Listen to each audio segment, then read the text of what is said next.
Hello everyone, welcome back to my channel and another 1v1 video. So remember when Geekdom 101 made this video with the whole purpose of exploiting the wank that Zeno from Dragon Ball gets? The video was basically the Living Tribunal versus Zeno. That video wasn't a normal versus video. He didn't even take turns in explaining their feats and powers. He just mentioned Zeno's best feat and then turned to the Living Tribunal and proceeded to mention feats that are far higher than Zeno's, in which the Living Tribunal just performed casually. That video was for the sole purpose of making it clear that the Living Tribunal absolutely destroys Zeno. So I am going to do the same in this video. Welcome to Yahweh from Shin Megami Tensei versus Zeno.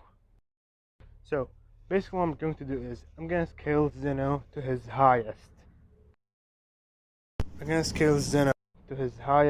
And maybe highball him a bit. I'm going to only lowball Yahweh, but I'm going to make as nerfed as possible. You see, I'm going to weaken Yahweh outside heavens. Yes, that's what I'm going to do. This is gonna be pretty dicey, and I'm still gonna make him stronger than Zeno. So let's get into it. Zeno's best feat is busting out an entire timeline. What does a timeline contain? A timeline contains 12 macrocosms. Now, let's see what a macrocosm is. A macrocosm contains several realms: the demon world, the living world, and the afterlife, which contains heaven and hell.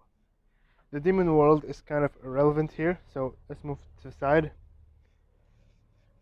The living world is stated to be infinite in size.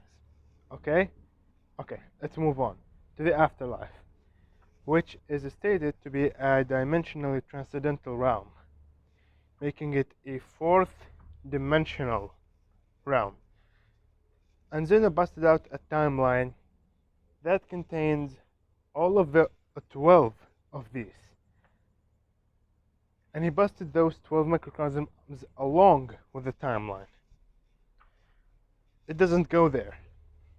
These 12 macrocosms are contained on small pillars in Zeno's realm. That universe, when first introduced, Zeno's realm contains those 12 pillars in which the macrocosms reside on.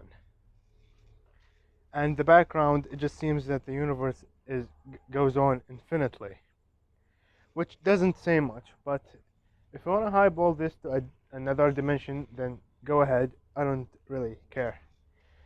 That would basically make it a fifth dimensional realm. So that's basically Zeno's best feat. Just a fifth dimensional destruction.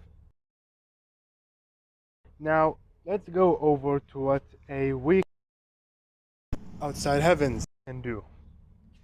So in Strange Journey, the Absolute / Caliph Mandala was given a different name, which was the Sequard's World.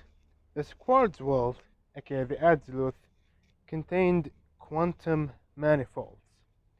Many people think that this is normal manifolds, but I'm going over that in a minute.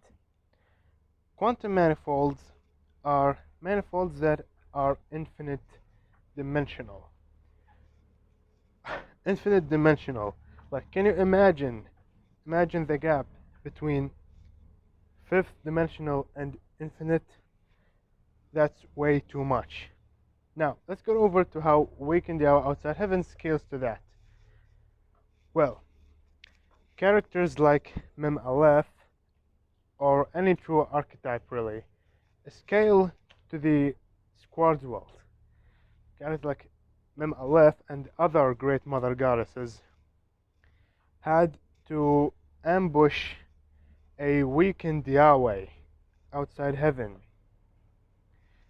after indirectly weakening him, and they still barely made it out after they fight, and they still couldn't kill him, by the way.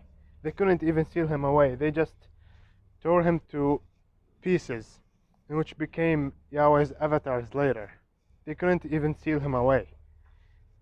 They barely made it out after fighting him, and they all scaled to this quartz world, an infinite dimensional construct.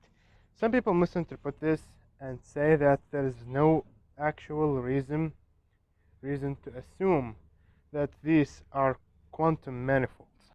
However, that is actually completely wrong, and it has to be quantum manifolds. You see, the name quartz world isn't something that Atlas randomly came up with.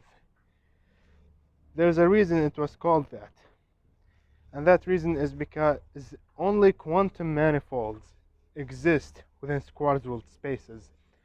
Normal manifolds do not exist in quartz spaces. They absolutely do not. To my knowledge, I could be mistaken, but they do not exist there. There is a reason they named it the quartz world, and that's it. Even if you want to milk up Zeno and say that the world of void is fifth dimensional due to its nature being timeless and spaceless, and therefore a dimensional transcendence over the macrocosms, which are already fourth dimensional, making it fifth dimensional, and since it was created by the Grand Priest inside Zeno's realm, that makes Zeno's realm sixth dimensional, and therefore Zeno's feat of busting out the timeline is sixth dimensional. You could milk this up and wank it even further by saying that the timeline contains Zeno's realm, and the timeline is a whole realm on its own, making it seventh dimensional, and therefore making Zeno a seventh dimensional being.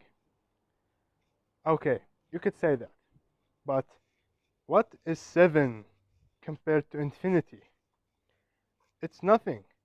Like 7, 10, millions and quadrillions compared to infinity might as well be the same garbage. So, yeah, I'm sorry, but there's absolutely nothing Zeno can do here. Yahweh, demonized, and outside heaven, weakened to the extreme, destroys Zeno with absolutely no difficulty.